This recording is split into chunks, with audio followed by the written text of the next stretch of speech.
Assalamualaikum warahmatullahi wabarakatuh. Alhamdulillahirabbil alamin wassalatu wassalamu ala asyrafil anbiya wal mursalin sayyidina Muhammadin wa ala alihi washabbihi ajmain, amma ba'd. Yang saya muliakan dan yang saya ta'zimi, pengasuh Pondok Pesantren Zainul Hasan Genggong, yakni Al-Mukarram Kiai Haji Muhammad Hasan Mutawakkil 'ala Allah SHMM. Dan yang saya ta'zimi, Bapak Rektor Universitas Islam Zainul Hasan Genggong, yakni Bapak Abdul Aziz Wahab BI Magi. Dan yang saya ta'zimi, dosen pengampu kami, yakni Ustazah Nina Agus Haryati MH. Pada kesempatan hari ini saya di sini akan menerangkan tentang hukum acara perdata dalam sengketa utang piutang. Jadi hukum acara perdata merupakan bersepakat aturan yang mengatur tata cara menyelesaikan sengketa perdata memulai pengadilan. Dalam perkara utang piutang ini, hukum acara perdata ini berfungsi sebagai pedoman bagi pihak yang merasa dirugikan untuk menuntut haknya secara hukum. Jadi aturan ini mengatur mulai dari pengajuan gugatan dan juga proses pemeriksaan perkara. Di sini membuktikan hingga pelaksanaan ini dan putusan ini yang telah berkekuatan hukum tetap. Di sini yang pertama, prosedur mengajukan gugatan utang piutang. Apabila seseorang itu atau suatu pihak itu tidak memenuhi kewajibannya untuk membayar utang dan juga membayar utang sesuai dengan perjanjian yang telah disepakati, maka pihak yang dirugikan dapat mengajukan gugatan kepada pengadilan. Jadi gugatan itu diajukan secara tertulis yang memuat identitas para pihak. Di sini kronologi peristiwa, dasar hukum dan juga gugatan, serta tuntutan yang diminta kepada hakim. Setelah penggugatan itu didaftarkan, pengadilan itu akan memanggil para pihak untuk mengikuti proses persidangan. Sebelum memasuki pemeriksaan pokok perkara itu, biasanya hakim itu terlebih dahulu mewajibkan para pihak untuk menempuh mediasi guna untuk menyelesaikan secara damai. Contohnya itu, si A meminjam uang sebesar 50 juta rupiah kepada B, dan di situ dengan janji akan mengembalikannya dalam waktu setahun. Setelah jatuh tempo, di situ A itu tidak membayar utangnya, dan juga yang B itu kemudian itu mengajukan gugatan wan prestasi di situ ke pengadilan negara agar yang A itu diwajibkan membayar utangnya sebesar kerugian yang ditimbulkan.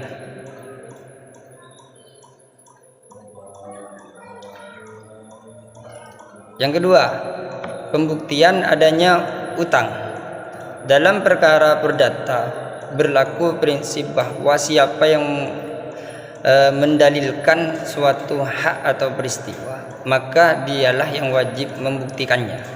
Oleh karena itu, penggugat harus dapat menunjukkan bukti bahwa memang benar terdapat hubungan utang piutang antara dirinya dan tergugat. Apa alat bukti yang dapat digunakan? Di situ alat buktinya, bukti itu harus ada surat atau perjanjian yang tertulis, dan juga keterangan saksi, dan juga harus ada persangkaan hakim, dan juga pengakuan para pihak, dan juga ada sumpah. Nah, bukti yang tertulis itu seperti surat perjanjian, kwitansi, bukti transfer bank maupun pesan elektronik sering menjadi alat bukti utama dalam perkara utang piutangnya itu. Contohnya B, menunjukkan surat perjanjian meminjam uang yang ditandatangani oleh A serta bukti transfer uang ke rekeningnya. Dan yang B, dengan adanya bukti tersebut hakim dapat menilai bahwa hubungan utang piutang benar-benar sudah terjadi gitu. Dan juga pemeriksaan dan putusan pengadilan.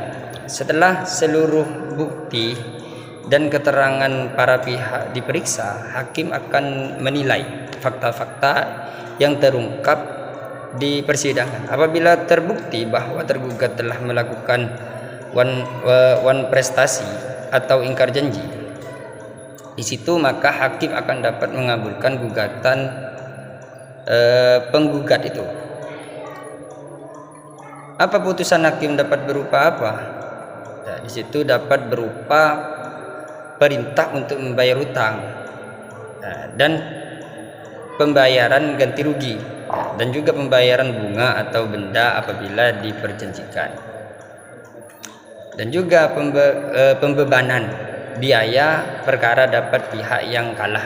Contohnya, hakim memutuskan bahwa yang A itu terbukti melakukan penprestasi dan menghukum yang A untuk membayar utang sebesar 50 juta rupiah dibayar biaya perkara.